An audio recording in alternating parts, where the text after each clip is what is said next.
There we go. Boom. Here we are again. Voila. Here we are. French Yes. Grand Prix is behind us, and Yes. we're drinking a Yes, Stella, sir. so that's not quite right. But What beers do they have in at France? 110 outside, I'm not drinking red wine. We're not Sorry. drinking red wine, no, sir. And you forgot your beret. I'm disappointed. I really Yes. was looking I have forward to packed that. up the beret collection, and I have yet to unpack it. I got so. some cheese in there. All Yes. right. Yes, indeed. So let's get into the French Grand Prix. Yeah. First impressions. Disappointment for Charles. Boy, that's 3 races this year. In the lead, no points. So I don't know about y'all, but I just I didn't like his comments afterwards. No, I was gonna ask you about that. I'm glad we're getting into it. That's not a winner's attitude. The winner's attitude is move on. The immediate comment. Well, the where he said, if I lose this championship by 30 plus points, we know where they came from, right? That's not what you do. No. You may say that in private to your dad, sure, but you don't say that to the public, right?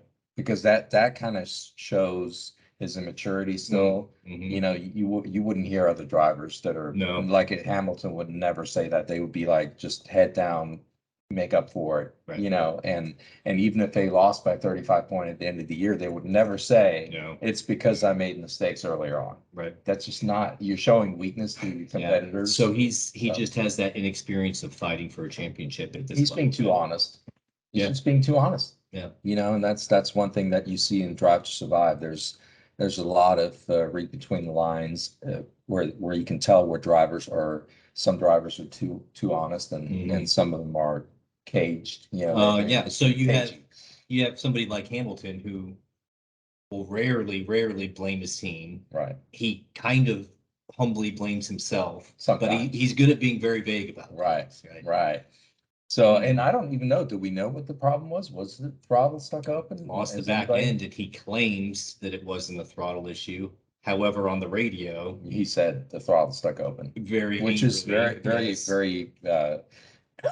much in line with what Ferrari usually does. Is they don't blame the equipment because they want to sell cars. Yes. You know, so blame the driver or blame something else. Right. But, and they have had throttle issues before. Yeah, they did. And they did.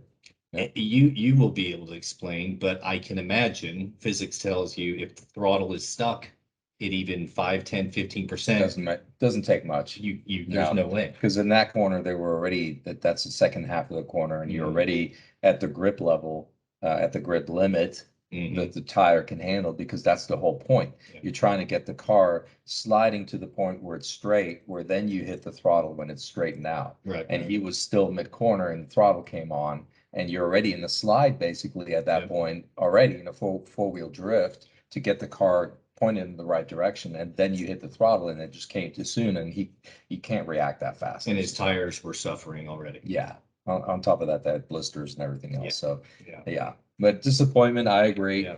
I think it was way too easy for Max to step in. Because Max seemed to be struggling to overtake, and I thought it was going to be lap 7, lap 8, job done, off he goes.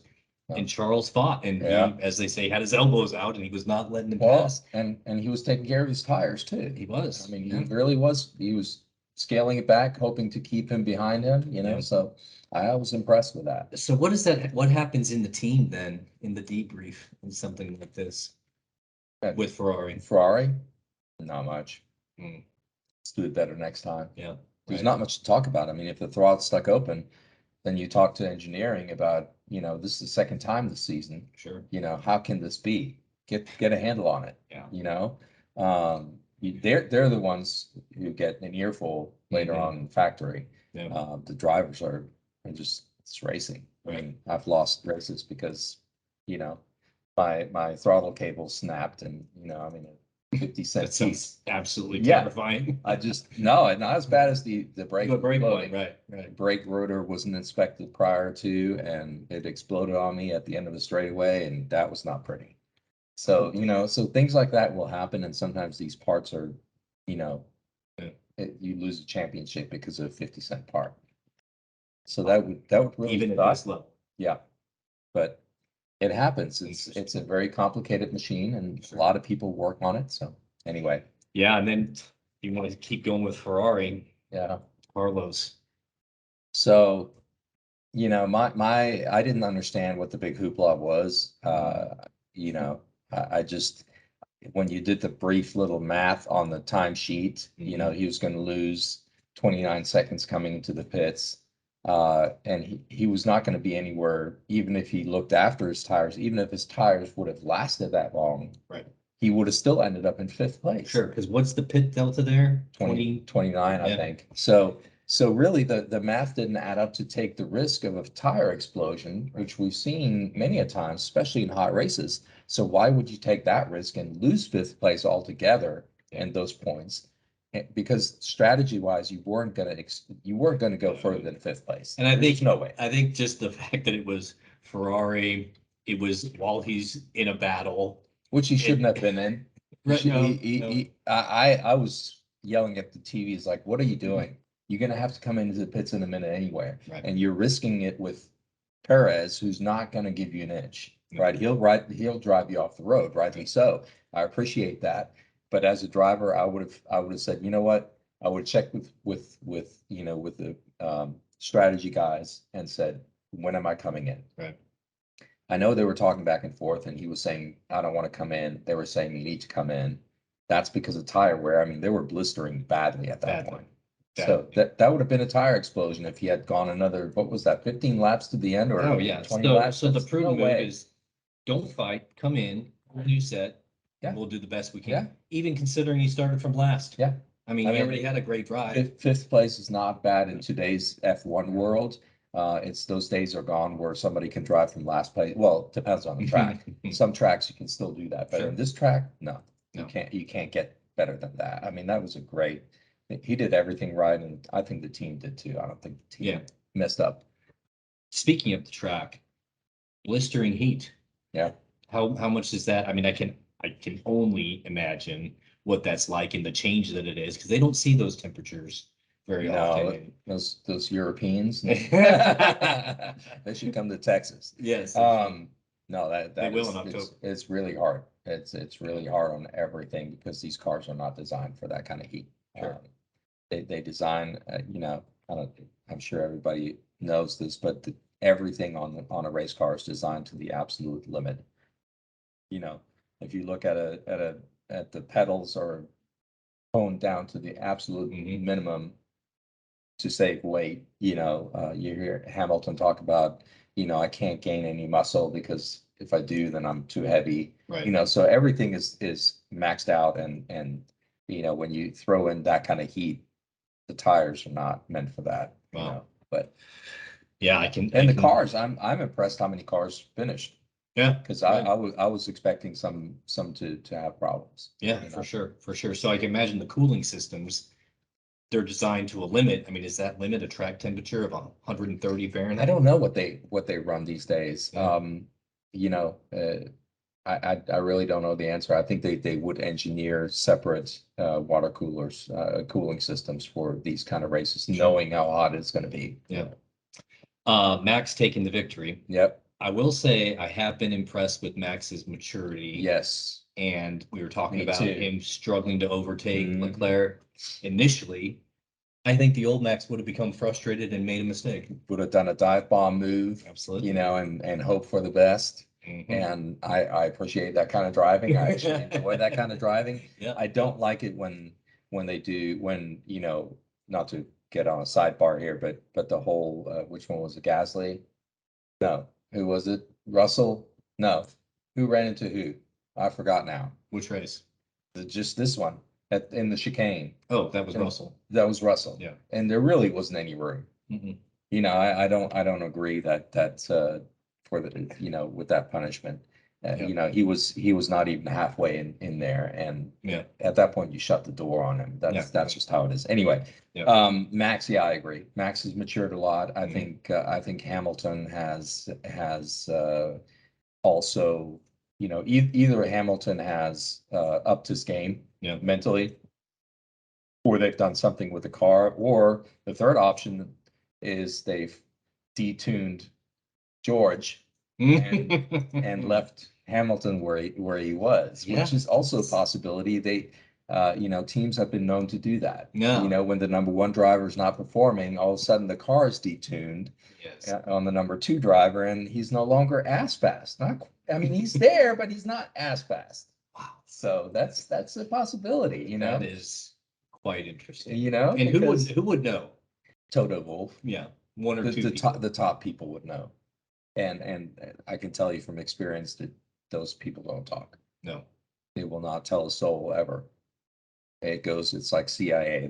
They will never tell a soul. Right. And even 30 years from now. No.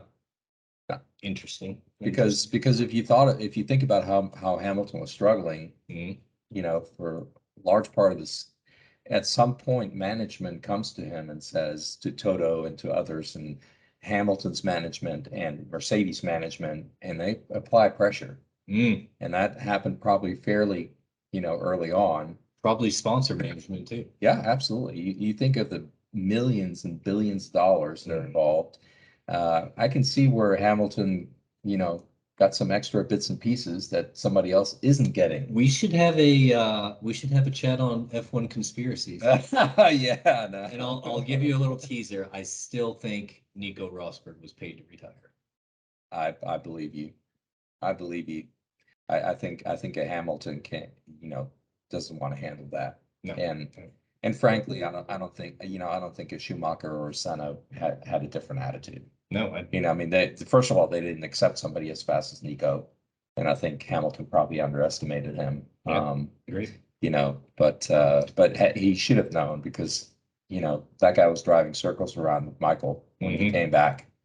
So Nico was pretty damn fast. So I was surprised at that lineup, but anyway. Yeah. All right, back to France. Who else do we have here? Speaking of George Russell, P3. Yeah, he did the double podium for Mercedes. That's much improved. Now, does that give the team optimism in a real way? Oh yeah. So now going forward, are they thinking they'll work we can get harder? podiums? They'll work even harder. So this isn't just a fall. No. I think they turned the corner. I think Mercedes has turned the corner. I think they have the equipment now where it needs to be. They're not in winning shape yet, but they're fighting for a podium. And the car, obviously, you have to factor in, I would imagine, after Baku, when Lewis looked like he aged 20 years getting out of the car. So they take some performance out and maybe a tenth or two. Right. So where they're not bouncing around. Yeah.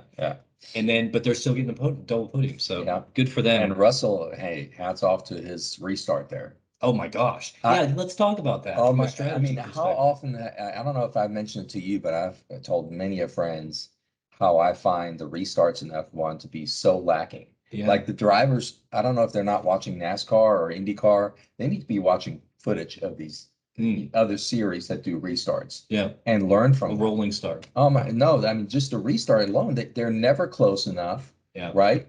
They're always too far apart. Sure. They need to be on each other's asses. Agreed. And look at NASCAR, look at, this is a little different with virtual. You have to keep the same, right? But when it comes to safety cars, I don't see them taking advantage of the situation. Max did that last year. Yeah, he tried. Yeah, he did. Yeah. And then they changed the rules. Right.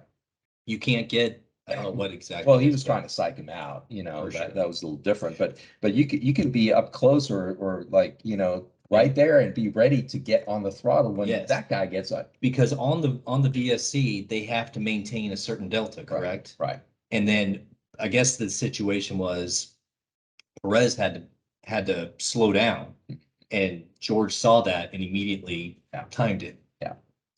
George did a really, really good job. Yeah. I'm very impressed.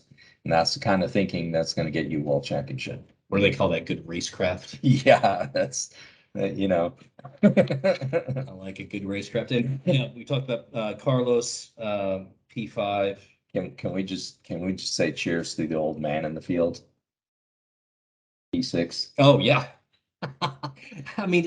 Cheers to an 80-year-old driving around with a 20-year-old and giving him hell, And in F1 years, it's like he's 80 years old. 80 years old, 100 maybe. Yeah, it's like Tom Brady. It's just the performance he's extracting from that. It's incredible. It's incredible. And Ocon is a great driver. Ocon is a true talent.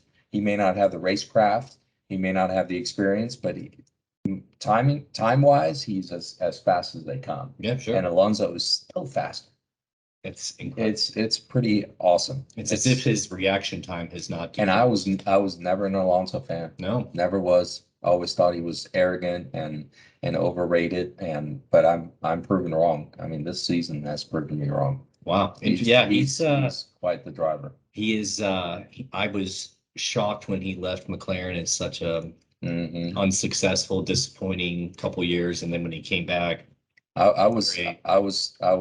thought Ferrari did the right thing for firing him, for being very negative and being very non-constructive criticism. Agreed. He should have been fired, and I'm glad they did it because no other driver will dare to do it. Oh, no. If you fire world champions, you better keep your mouth shut. Yeah. So. Well, maybe that's why Charles was so honest, right? Yes. He's like, no, my fault. No, it wasn't the car. I swear. Yeah. I don't think we mentioned Perez P4, but Perez. I was not impressed with that drive. Yeah. I was not impressed again. I think I said that to you last race. I just wasn't impressed. Right. He seems like kind of a, I don't know what the right word is. He's a tough driver. Yeah. And he will do what's best for a team, and he's certainly helped Max in many races. But he doesn't have that winning. Well, kind of. He has it periodically. So some races he's just stellar, and you're like, holy cow, But he's not consistent with it. He's just off and on, and you don't like to see that. He's much more consistent than Max's previous teammates have been. So he's much more able to capitalize on, this, except for last weekend, but he's capitalizing on points that are on offer, by the previous drivers just weren't good enough to do that. Agreed. We'll get to one of those in a second, but Lando Norris, P7. Did the best he could, yeah, I don't know. What do you think? I think he gets so much out of that car, and I don't know how he does it. I agree. The commentators were saying that too, that he was doing some amazing things with that car. Ricardo, I'm happy to see him closer, at least, so it takes a long time to get used to a car. It really does. People underestimate how, because it's all those little details, and it's just a little bit different braking point, a little bit different use of the throttle and the brakes. Right. And you can adjust all of those things. You can adjust the steering input. I had to play around with all of that in my career, where I had totally different feel for the car than another driver. So I like my steering lighter. I like my throttle heavier. So I had to press on it harder. Meaning you liked understeer? No, I meant the actual steering input was lighter or heavier. Okay. Right. And so you have to exert more force to get the car into the corner, or it's really light. And, I didn't, I think he just needed that time. And then he mentally got down on himself, and that's just never a good place to be. No, for an athlete, you're pretty much toast if you have any kind of self-doubt, especially at this level. Yeah, I mean, that's going to be magnified into seconds. Exactly. So I'm happy for him that he was right there with Norris, not too far off at the finish line. I think they were pretty close together, weren't they? They were, yeah. I mean, Ricardo was P9, probably 7 or 8 seconds behind Lando. Yeah. And I think some of the noise is quieted down too. Yeah. There was a lot, around Silverstone and Austria, testing. And, he's going to be gone. He has to put something out in social media where I'm committed to McLaren. That's upsetting. That right there, that he came back from that as strong as he did this weekend. It's going to give him a lot of energy for next weekend. And don't let his jovial attitude. Oh no, he's serious. He will stomp on another driver. He's a serious competitor. He wouldn't be there if he wasn't, really. I mean, McLaren doesn't put up with weak drivers. No. So if they're giving him the time, there's a reason why. Agreed. Lance Stroll, P9. Wow. P9 for Aston Martin. Not impressed. But who would have thought that? Who would have thought that? I mean, come on. Yeah. In front of Gasly and Albon and Bottas, come on. Yeah, that's disappointing too. I mean, hats off to Yeah, sure. Aston Martin, and I loved how Vettel was trying to stick it to him too. I mean, last lap on speaking a about team old that's man, been generally disappointing, and I would think everybody on the team would say the season's been a disappointment. And then here comes Vettel and Stroll. No team orders. I think he ran into him. I really do. I think he ran into the back of him at the very last corner. Yeah, But to them, that's a win. of course. Ninth Yeah. place is a win for Aston Martin. Sure. I mean, Sure. they're celebrating that like a win. Yeah, and Vettel was right there at And that's why Vettel was after it, because he was like, if I get P9, that's a win. No doubt. No doubt. How sad is that comment? Vettel, a P9 is a win. How sad is that? If you would have said that in 2012. Just sad. So many talents go by the wayside because cars and teams and politics. It sucks. Anyway. Yes, indeed. We forgot to mention Ocon and P8. Solid drive. Sure. Sure. A little extra motivation being a home race for him personally and the team. But I would be looking at it as I lost to Alonso again. I should be right behind him, if not in front of him. So what does a younger driver learn from that? Does he learn, or is he just saying, I got beat by my teammate again, regardless of who it is, and this is not good? Yeah, I think it's all of the above. I think he tries to get with Alonso after the fact and tries to figure out where he was faster and how he got, the race developed for him differently than Ocon. Yeah. And sometimes it's your strategy, sometimes that's the car, sometimes it's the driver. Yeah, gotcha. And then another Frenchman, disappointing race in what's becoming a disappointing season for Mr. Gasly. Yeah, he might be off the market here.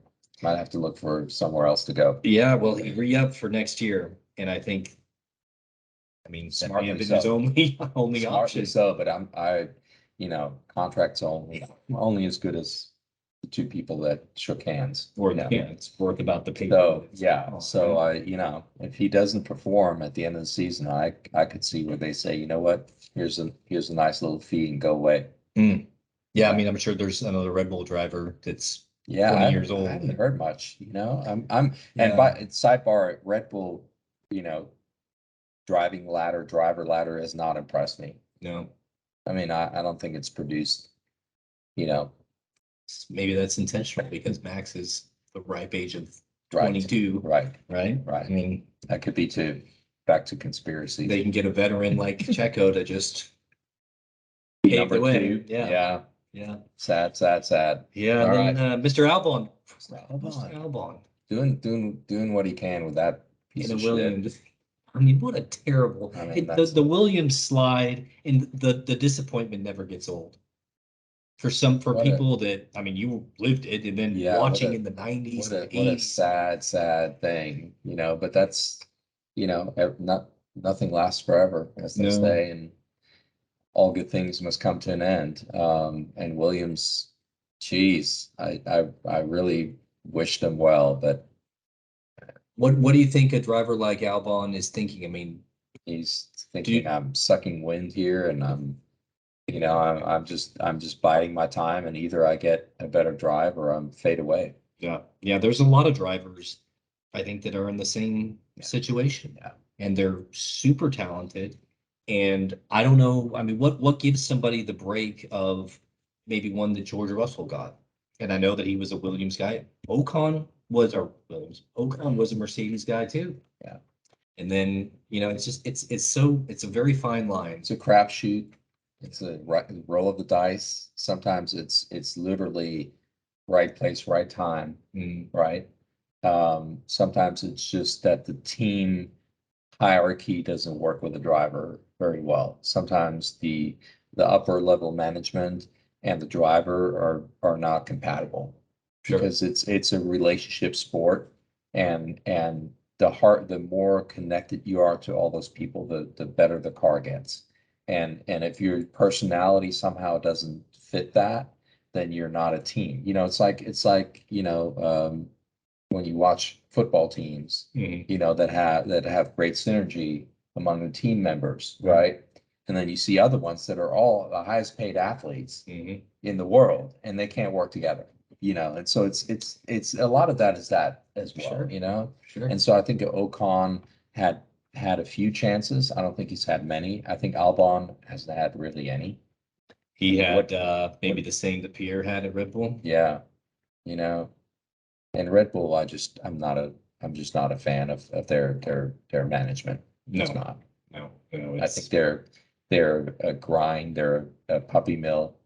Run through a bunch of puppies, spit them out, and move on. Right.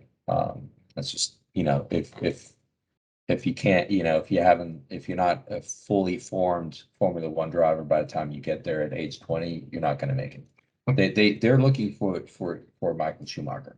Yeah. And they think they have found him in Max Verstappen, but that's their attitude. Their attitude is find the talent that is that overwhelming. Driver development is not part of their game, right? So by the time you get to them, you better be that. Otherwise, you're not going to survive.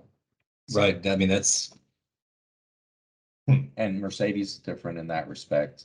They took a George Russell and gave him a few chances and saw that he took advantage of it. Right. Let's put it, and I think that's the difference between Toto Wolff and Christian Horner. And that was a tough call for Toto last year. And he made the decision to go with youth. Right. And remove half of a championship winning team. Yeah. And that's the difference between whether it's right or wrong or better or worse. His vision is youth and development and preparing for the long term. Whereas perhaps Christian and Helmut are thinking, we have arguably the best driver in the world. Let's just do that. Place in a placeholder every couple years and not worry about the future. I think what they're going to miss out on is a driver that can develop the car further and further, because you need a driver that can do that. And I know I've mentioned this before. I think that's Max is doing that, so that's good. But at some point they're going to miss that when Max gets too old. Yep. And I think George is doing that with Hamilton. I think the progression in the car has been, a combination of engineering and drivers working together to make the car better. And that's not always the case. I think that's why Vettel and Stroll are struggling. I don't think Vettel is a good development driver. Somebody that can actually look what he did or didn't do at Ferrari. Yeah. I mean, Vettel is fast, but developing a car is part of your job. Sure. So sure. That's interesting. All right, down the grid here. We talked about Bottas. Yeah. Just disappointing in that. It's disappointing, yeah. Yeah. And I guess the track just doesn't. The Alpha on that track just doesn't work. Yeah. Same with the Haas, And the Haas had legitimate pace in qualifying, and Magnussen had the penalty, so he was going to start at the back. Yeah. But he's running in qualifying anyway, trying to qualify ahead of Sainz. Yeah. I mean, he's P5 and Q1. Yeah, but then race-wise, it's just falls apart. Yeah, and the early pit stop strategy was good, and then the VSC just completely wrecked their race. I mean, it did. That was tough. It was hard. They had such good races, up to now or part of the year, and so I was looking forward to them doing better. Yeah. And is that the new Ferrari package that Sainz had? I don't know. And does Haas have that too? I don't think so. Probably not. Imagine. But they had legitimate pace. Yeah. I mean, I like it. We shall see. So what does that do for somebody like Nick, who's a little bit fragile mentally right now? Yes. 2 great races. Yes. And then this happens. Yeah. Is it easy or is it a struggle where he's going to have to work and say, well, safety car got us. Move on to the he'll probably be okay with it. Yeah. I think he'll be okay with it. How do you think his future is with the team now? Still work to do? Yeah. I think he still has a ways to go to prove himself to them. I think Magnussen is a no-brainer. Yeah, agreed. But I think it's down to the details. Can Mick Schumacher actually step up to the plate and handle all the small little details that make the difference between good and great? Details that results in tenths, right? Yeah, not even. It's hundreds that add up to a tenth. Yeah. Wow. This is true. This is true. And Latifi, I mean, it's so hard to judge talent when they sit in crappy cars. Yeah. mean, I don't even. Not possible. It's not possible. It's if you had, and even if you have a series of all equal cars, you know, if they were all set up exactly the same, then that's not fair because the driving styles are different. So Sure. you've got to set up the car according to the driver's style. So it's really difficult to judge drivers and say this one's better than this one. Yeah. Right. Right. Because there's so much that goes into it. So I kind of, I don't think much of it, but I could be wrong. Yeah, it's we'll see what the future holds, but Same with So, I don't know. I don't know. No, I have no idea. the jury's out, mean, right? Botas is very experienced and quick, and he's holding his own, I think, Yeah, I agree. relatively speaking. So Yeah, I don't know what their qualifying stats are, but I think it's pretty equal. yeah, yeah, He's shown really good pace yeah, and what resiliency even to get back in the car after right, flipping it tumbling over. down. Yep, Uh, yeah, got to get back on the horse. It's The better. impressive. Yeah. Yeah, and the rest, DNFs, Magnussen, Leclerc, and And and Botas had his chance in the limelight, he did. and he just didn't capitalize on it. Yeah. Quick driver, but he would admit that too. His racing sucks. It really does. His racecraft. Yeah, That's my word of the day, racecraft. It's just during the race, he just falls apart. I don't know what it is. His starts suck, and his first laps are terrible. I mean, he loses so many points. I'm like, what the hell are you doing? Get in there. Come on. He's so afraid of crashing out. He's He like, is. everybody just, he puts a bubble wrap around me. I'll make it up later. I'm like, no, you won't. No. And the starts are so important. Look at all the races, and I mean, you can make up so much by a good start and putting your elbows out that first lap. Sure. Oh, that's that is absolutely important, and you see that all the time. Yeah. Yeah. So if next race in Hungary. Ugh, my least favorite track. Really? Just find it so boring. Yeah. Why is just no imagination? It's a procession of cars. There's just no opportunities to overtake. Sure. I mean, that first corner is really it. Well, they have to set up a dual race before the. Yes. Yes. I know Spa will be great, but Hungary is usually when I take a break. I usually really don't even watch It's Hungary. Mark's summer break of I usually don't even racing. watch it. So, but I will. Yeah. And we'll be back on for Hungary. But I suspect all the top guys are going to be there, and it's going to be a runaway race for Ferrari, I think. Interesting. Okay. What do you think? I would love that. Yeah. I think Lewis Hamilton's going to get a victory. Really? I think I think the team. That's why I asked you earlier. What does this do for a team? Is it false hope? Oh no, or is this real momentum? They're on it now. And when you said this is a real thing, he's going to win. He's going to win in Hungary. Okay. All right. Let's see. And I'm going to go. Well, we'll get. Maybe we should do a pre-race show too. I don't know. I'm not going to get ahead of ourselves. However, no. Let's just stick with the post race for now. Yeah, the pre-race is hard to do. Yes, it is. Yeah, well, good race and a series of good races. I think so. And this whole season has been great. And the championship is not over. No. Still many races to go. And we should do some calculating on that. Let's see. How many races are left? We have 6 left. Oh gosh, we have 9 races to go. Yeah. And we have a 63-point delta. Yeah. Possible. Absolutely. And in the constructors, we have a 44-point. Yeah, that's much tighter. And Alpine is in 4th. I'm sorry, I misspoke. We have an 82-point difference. Oh, okay. Red Bull versus Ferrari. Yeah.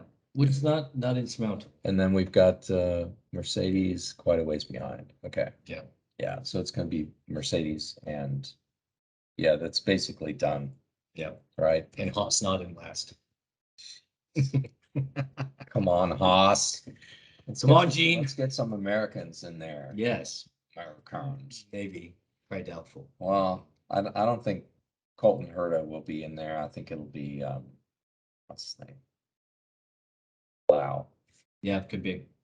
He's already McLaren driver. He's a McLaren driver. But shall see. it'd be interesting to see making the switch from IndyCar to F1 is not easy. No. The other way around, it's like speaking German, learning German, being German. Learning English is easy, but the other way around, you learning German is much harder. And the same with IndyCar. It's easier to go from Formula One to IndyCar than the other way around. Agreed. Much easier. Agreed. So yes, we'll see how well he does. Hopefully he gets a shot. yeah, nice we'll to see. him. We'll see. I mean, I don't know those guys. I'm not really following Indy these days, but Yeah. I do know that Alexander Rossi went from back of the pack F1 guy in a handful of races, fill-in races, and the Indy 500 champion. Yeah. So it's doable. We shall see. Doable. All right, guys. Yeah, next week. Hope you enjoyed it. Yes. 2 weeks, right? 2 weeks? 2 weeks. All right. Hungry it is. Hungry it is. What are we going to dress as? Paprika? I don't know. What are they wearing? What are they wearing hungry? They wear like I can't explain it. It's like almost like a, I don't know. We'll have to look. It's a beret of kind. It's like a head covering they wear over there. But okay. Well, I'll get on the food's Google great. machine. Go to Hungary. It's awesome food. The race atmosphere there is fantastic, but it's just a procession of cars. It's no passing. Hopefully that's different this year. Let's fingers crossed. Yes, That's fingers what I hope crossed. for. Got it. Bye, guys. Ciao.